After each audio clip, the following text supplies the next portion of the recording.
आज के इस क्लास में मैं आपको जो बताने वाला हूँ, बड़ा ही एक बेहतरीन पॉइंट मैं डिस्कस करने वाला हूँ आज के इस क्लास में।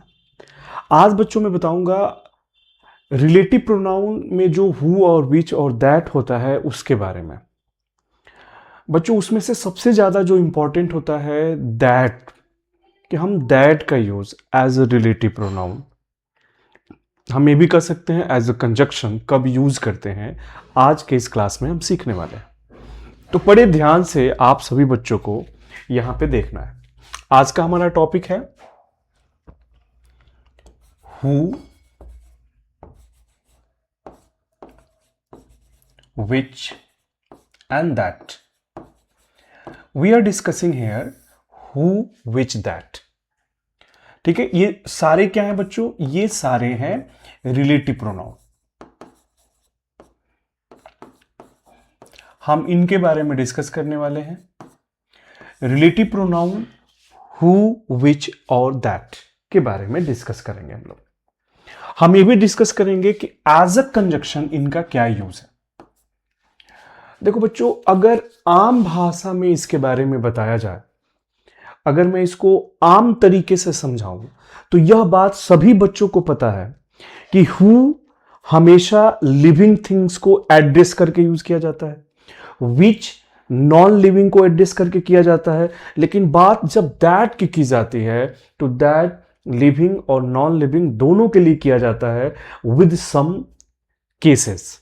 और इस केसेस को हमें बड़े अच्छे से समझना हो। आप किसी भी एग्जाम की तैयारी कर रहे हो, आपको एक क्वेश्चन इस पे मिलेगा। आइए थोड़ा सा मैं आपको क्या करके बच्चों, तो यह डिनोटिंग करेगा लिविंग थिंग्स को। मतलब अगर पेपर में आपको लिविंग थिंग्स दिख रहा है, उसको डिनोट करके ये वर्ड्स और सेंटेंस को जोड़ेगा।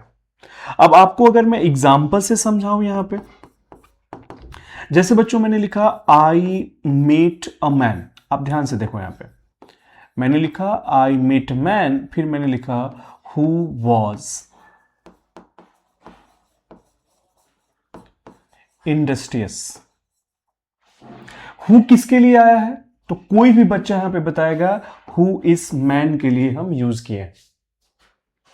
ठीक है बच्चों, अब बारी आती है हमारा दैट। हु के बाद दूसरा जो वर्ड्स है विच के बारे में। तो विच क्या करता है? विच ज्वाइन करता है वर्ड्स एंड सेंटेंसेस। डिनोटिंग क्या करता है बच्चों? Non living things.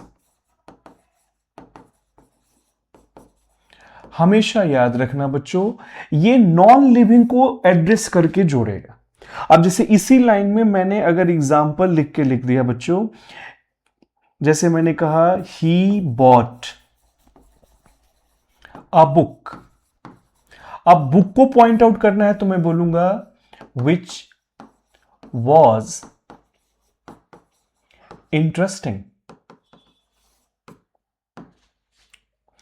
अब ये बुक के लिए हमने यहां पे विच का प्रयोग किया है, और यह पॉइंट आप सभी बच्चे जानते हो। आप में से ऐसा कोई भी स्टूडेंट नहीं होगा जो इसके बारे में नहीं जानता। अब बारी आती है दैट का कंसेप्ट क्या होता है। अगर मैं दैट के बाद, आज का हमारा पूरा क्लास का फोकस भी दैट ही है बच्चों। आज की इस क्लास में हम सीखने भी वाले हैं तो सिर्फ और सिर्फ दैट को। दैट क्या करता है, कैसे याद रखना है? दैट ज्वाइन करता है वर्ड्स और सेंटेंस को डिनोटिंग बोथ। क्या याद रखना है? कि ये दोनों के लिए यूज होता है, लिविंग के लिए भी एंड नॉन लिविंग के लिए भी।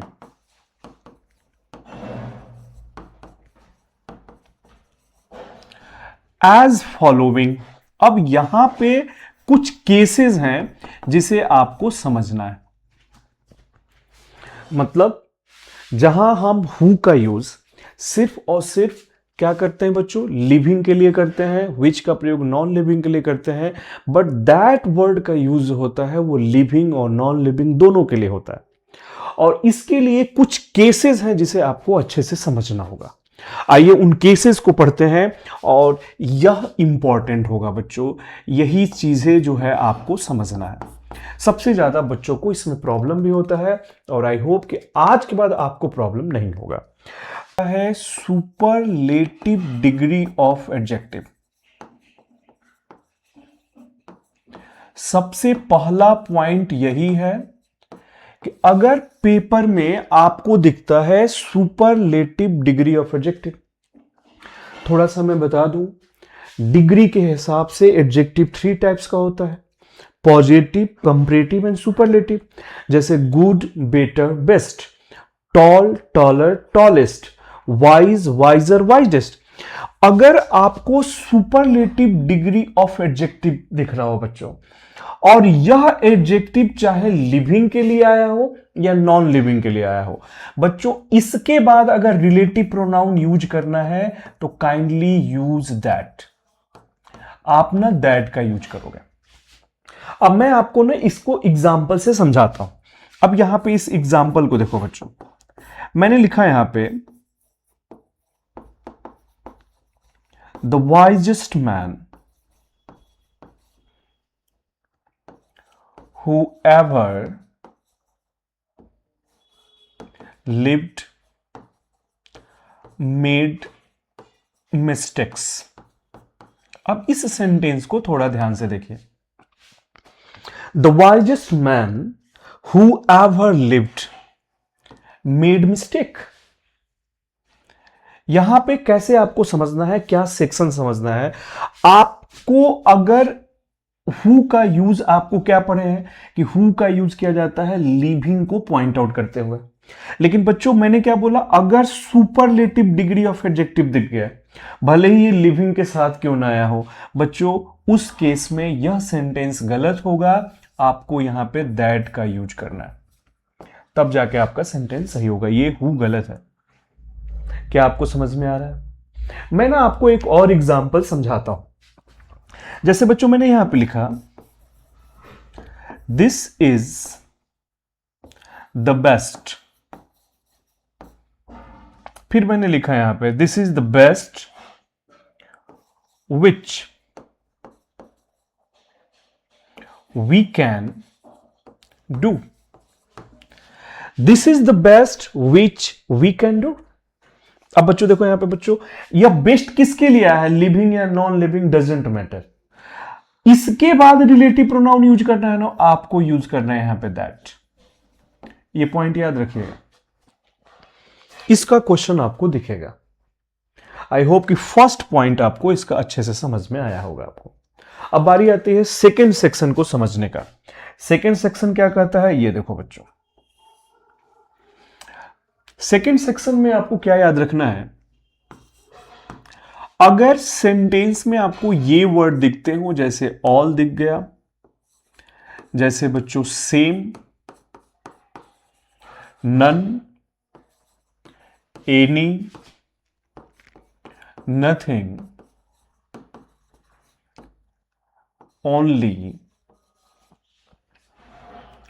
डॉट डॉट कर लो बच्चों।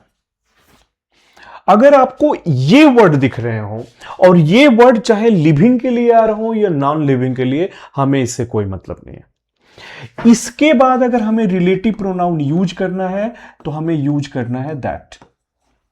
अब एक कहावत सा भी है, हम सभी बच्चे ऐसे वर्ड बोलते हैं, जैसे बच्चों मैंने लिखा all which glitters is not gold. ऐसे करके ना आपको पेपर में क्वेश्चन दिख जाएगा, all which glitters is not gold. अब बच्चों ये ऑल किसके लिए आया है, डजेंट मैटर। इसके बाद अगर आपको रिलेटिव प्रोनाउन लिखना है, you must write here that. ये गलत सेंटेंस था, दैट लगाते ही ये सही हो जाएगा। अगला क्वेश्चन मैं लिख के बता रहा हूं, जैसे मैंने लिखा बच्चों he is the same man who he has seen। यह वही आदमी है जिसे वो देखा है। अब जो बच्चा को केवल फर्स्ट कंसेप्ट पता है कि लिविंग के लिए हु का यूज होता है, वो यहां पे मिस्टेक करेगा, यह सेंटेंस गलत है।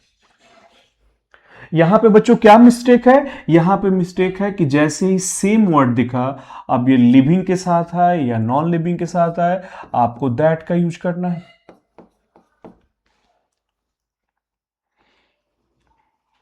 एक और एग्जाम्पल देखो बच्चों, जैसे मैंने एक एग्जाम्पल और लिखा, मैंने लिखा यहां पे मैन इज द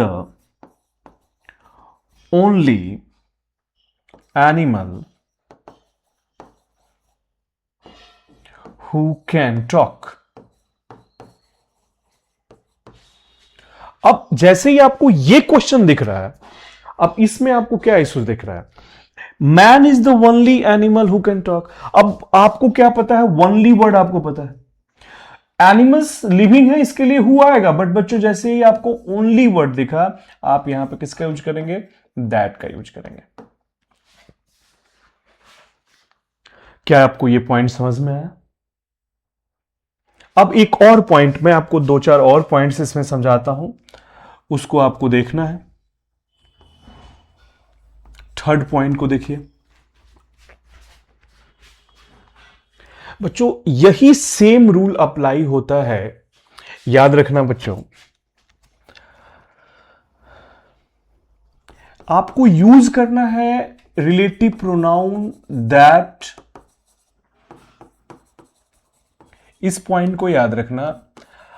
अगर कोई ऐसा आपको सेंटेंस दिख रहा हो, ठीक है, कब? तो याद रखना है आफ्टर इंट्रोगेटिव प्रोनाउन। अगर कोई सेंटेंस आपको, अगर आपको किसी सेंटेंस में इंट्रोगेटिव प्रोनाउन, या तो बेटा वो व्हाट से स्टार्ट होता हो या हु से स्टार्ट होता हो,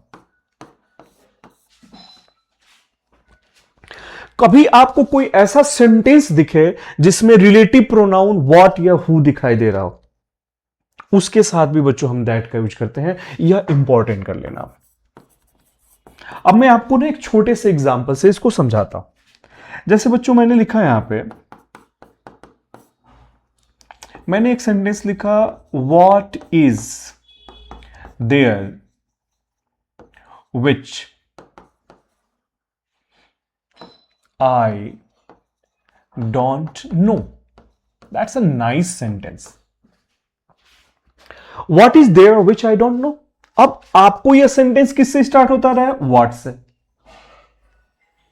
अब जैसे ही व्हाट से सेंटेंस स्टार्ट होता है, तो बच्चों यहां पे विच के जगह पे किसका प्रयोग करोगे?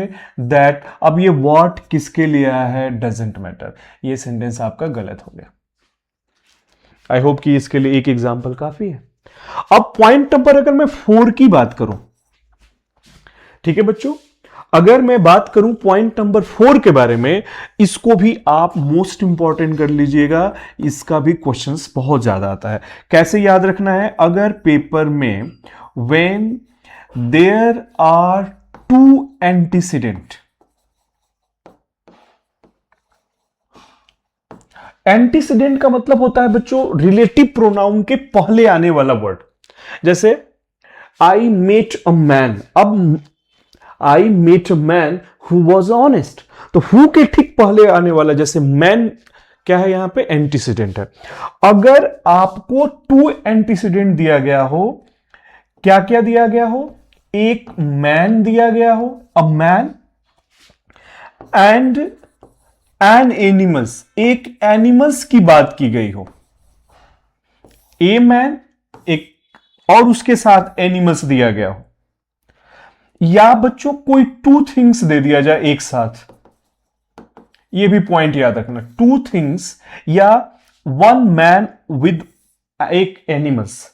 इस केस में भी आपको क्या यूज करना है बच्चों? आपको यूज करना है that as relative pronoun.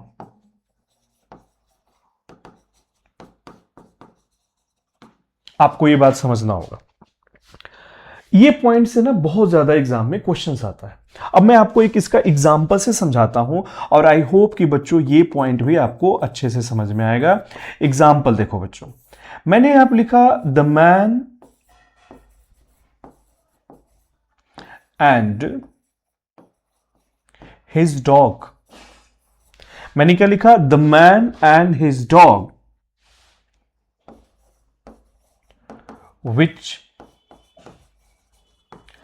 passed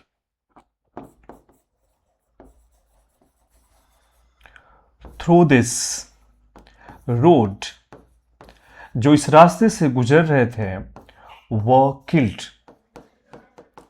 ये लाइन बड़ा बेहतरीन, ये बहुत बड़ा अच्छा क्वेश्चन है बच्चों। जो बच्चा इसको कभी पढ़ा नहीं होगा ना बच्चों, उसे तो प्रॉब्लम आने वाला है इसमें, ठीक है। अब इस सेंटेंस को ध्यान से आप देखो, the man and his dog which pass through that road were killed. अब आपको यहां पे रिलेटिव प्रोनाउन दिख रहा है।